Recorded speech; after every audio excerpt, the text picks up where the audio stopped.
Liberal Viewer presents. So for those wondering in this election year if Fox News would politicize the 11th anniversary of the September 11th attacks, there was no need to wait beyond the very first story teaser of the morning on Fox and Friends, as you can see in this clip. Good morning, everyone. Today is Tuesday. It is September 11th, 2012. I'm Gretchen Carlson. Thanks so much for sharing part of your day with us.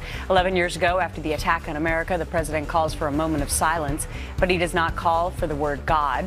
So some people are asking, why is God being left out again? Now, it's funny that Fox News host Gretchen Carlson would say some people are asking why God was left out again, because, as a Great Media Matters blog post pointed out, the last three 9/11 proclamations from George W. Bush also left out God, but of course no one on Fox News mentioned that fact in the story a few minutes later, starting with this clip. On this most somber of days, get this, does the President of the United States call on people to pray for those lives lost? No, he calls on people to observe a moment of silence and then go out and do some community service.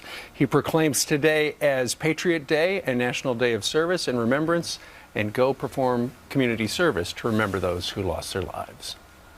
He does say at the end of it that he signs it on the 10th day of September in the year of our Lord, 2012, so God is mentioned there, but no mention of the word God anywhere in his message to the American people. That was just awful and completely misleading because, again, as pointed out by Media Matters, the previous week President Obama had already issued a proclamation that Friday, September 7th through Sunday, September 9th would be National Days of Prayer and Remembrance, and President Obama specifically mentioned God, but what may have been the most dishonest part of that Fox and Friends presentation was the way the host decried the politicization of 9/11 as they were politicizing 9/11, as you can see in the continuation of that clip here. And I do think that it's important. I think it's interesting that they're saying no politicians are going to speak. I heard Jim Riches in Fox and Friends first say that's not good, but I think it's also good just to keep politics out of this in this election year. I think that was the mayor's intention. I think that's a great idea.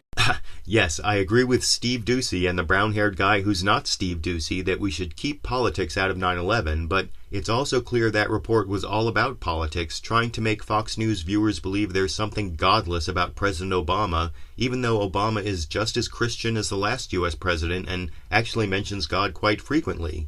At least that's what I think, but I want to know what you think. Was Fox News deliberately trying to make President Obama look godless? And to question that whole premise, should the president of a secular government mention God at all or proclaim any national days of prayer and remembrance? YouTube, you decide.